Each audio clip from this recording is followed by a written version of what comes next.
Long Beach, California. August 1967. A Saturday afternoon, somewhere between 2 and 3 o'clock.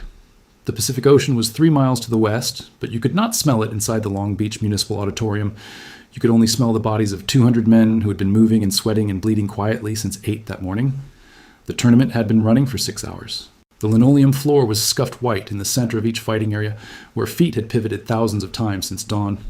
The overhead lights had the quality of something indifferent, casting no shadows of consequence, illuminating everything with the same flat honesty. Chuck Norris was 27 years old. He had been competing for 3 years, and he had not yet become what he would become. This is important. He was good. He was genuinely, measurably good, in a way that most people at that level were not. But he was not yet the man who would hold the world title for 6 years.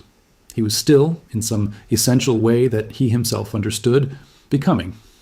The man across from him was named Victor Tejada. Victor Tejada was 31 years old, born in Guadalajara, raised in East Los Angeles from the age of 9. He had trained for 11 years in a system that combined elements of Shotokan with what his original teacher, a man named Rogelio, who ran a school above a hardware store on Cesar Chavez Avenue, had called fighting that works in the street and not just in a tournament. Victor was 6 feet even, 15 pounds heavier than Chuck, with hands that had been conditioned on makiwara boards since he was 20. His left jab was not a tournament technique. It was the jab of someone who had been in actual altercations and had learned that speed without commitment leaves you exposed. He had placed second in this tournament 2 years running. They had not met before.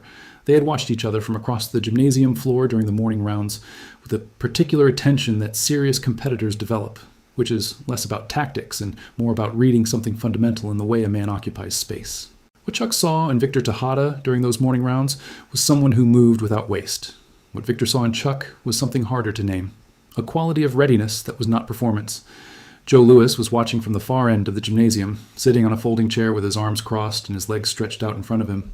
Joe and Chuck had been rivals for 2 years by then, trading wins and losses in tournaments across California and the Southwest, developing the kind of competitive friendship that can only exist between people who have tested each other seriously. Joe watched the semifinal matchup between Chuck and a young man from San Diego, and he watched Victor Tejada dispatch his own semifinal opponent in 40 seconds, with a combination that 3 people standing near Joe simultaneously said nothing about, because there was nothing adequate to say. The final was scheduled for 3 rounds of 2 minutes each, contact limited to controlled strikes, with a point system that rewarded clean technique over raw aggression. This was the standard of the era. Full contact competition was still years away. What happened in these tournaments existed in the complex middle space between sport and something older than sport, where the rules contained the violence without eliminating its weight. The first round lasted the full 2 minutes. Chuck scored twice. Victor scored once and nearly scored a third time with a back leg roundhouse that Chuck deflected but did not fully neutralize. He felt it along his forearm and understood immediately what it would have felt like at full extension. Between rounds, he stood at the edge of the fighting area and breathed, not thinking, just breathing.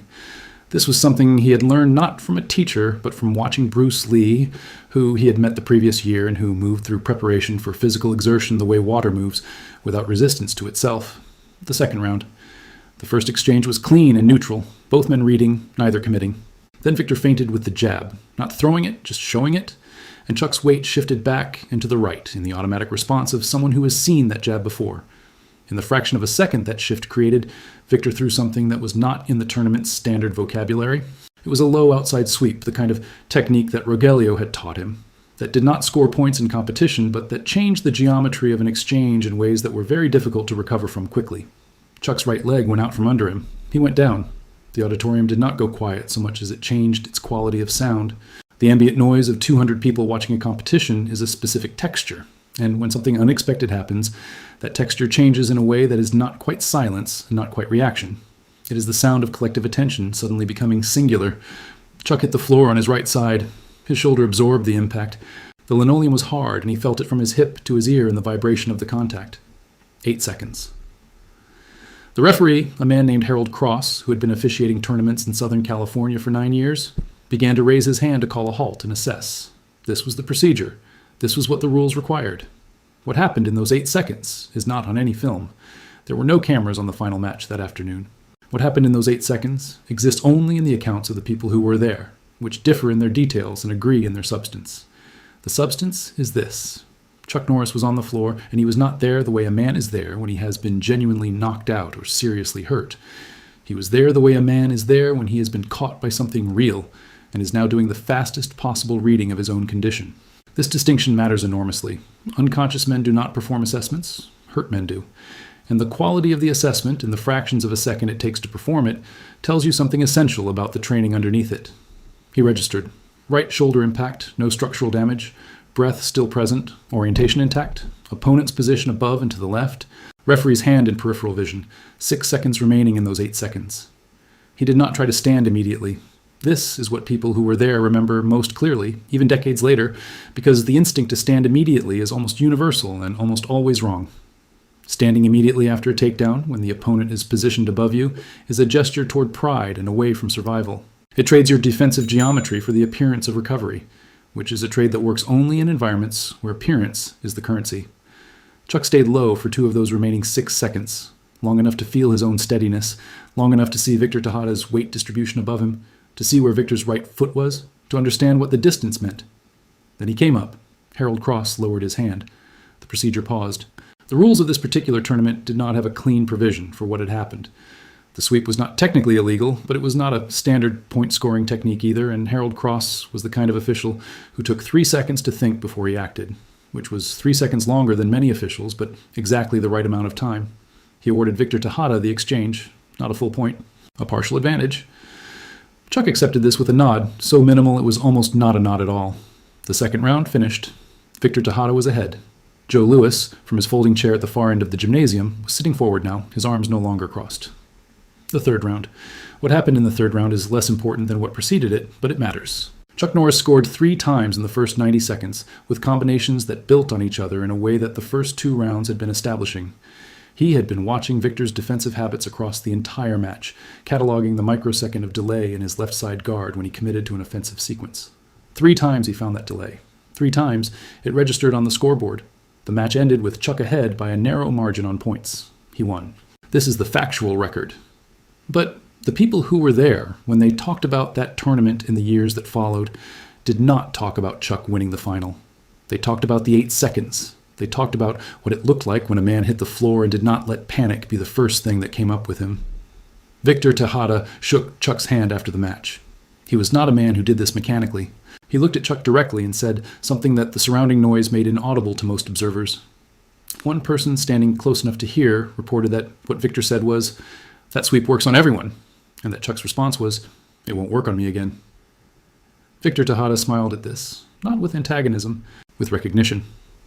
They spoke briefly twice more in the years that followed, at subsequent tournaments, the way competitors who respect each other speak, without the need to build toward anything. Victor Tejada eventually stopped competing and opened his own school in Boyle Heights, where he taught for over 20 years. Former students describe him as someone who spent an unusual amount of time teaching, not just how to fight, but how to fall, how to receive impact without surrendering to it, how to go to the ground and come back from the ground without losing the thread of your own presence. Where he learned to teach that particular lesson, those students did not know. Some things transmit without attribution. Joe Louis came and found Chuck after the awards were given. They walked out of the auditorium together into the August afternoon, the Pacific 3 miles west and invisible beyond the buildings. Joe said, "You were down." "I know," Chuck said. "Didn't see that sweep coming." "No." They walked in silence for a few steps. Joe Louis was not a man who filled silence unnecessarily. He was also not a man who left important things unsaid for long. "What did you do on the floor?" Joe said. Chuck looked at him. "Stopped," he said. Joe thought about this. "Most people try to get up," he said. "I know." They walked a little further. "You going to put that in your system?" Joe said. Chuck didn't answer immediately. He was thinking about Rogelio, who he had never met, who had taught Victor Tejada something in a school above a hardware store that had worked exactly as it was designed to work. He was thinking about how a technique that does not score points in a tournament can still change everything about a situation. He was thinking about the distance between training for competition and training for truth. "Already in it," he said. The Long Beach Municipal Auditorium was demolished in 2005 to make way for a convention center expansion. The linoleum floors, scuffed white in the centers of the fighting areas, are gone. Harold Cross passed away in 1994, having officiated thousands of matches across his career, remembered by those in the Southern California martial arts community as a man of precise and unhurried judgment. Chuck Norris incorporated sweeps and ground entry responses into his Chun Cook Do system, the art he would spend decades building and refining, not as point-scoring techniques, but as elements of a realistic vocabulary of movement. Instructors in that system sometimes note, when teaching these elements, that they exist because the founder had the experience of needing them. They rarely give details. The details are not necessary. What is necessary, what Victor Tejada knew and Chuck Norris learned in 8 seconds on a scuffed linoleum floor, is simpler and more difficult than any technique. That the floor is not the end of a fight. The floor is a position. Like any position, it can be worked from, departed from, understood. The question is whether when you arrive there unexpectedly, you're still thinking or only reacting. For 8 seconds, Chuck Norris stopped. And in stopping, he thought. And in thinking, he chose. And in choosing, he rose. Long Beach, California, August 1967.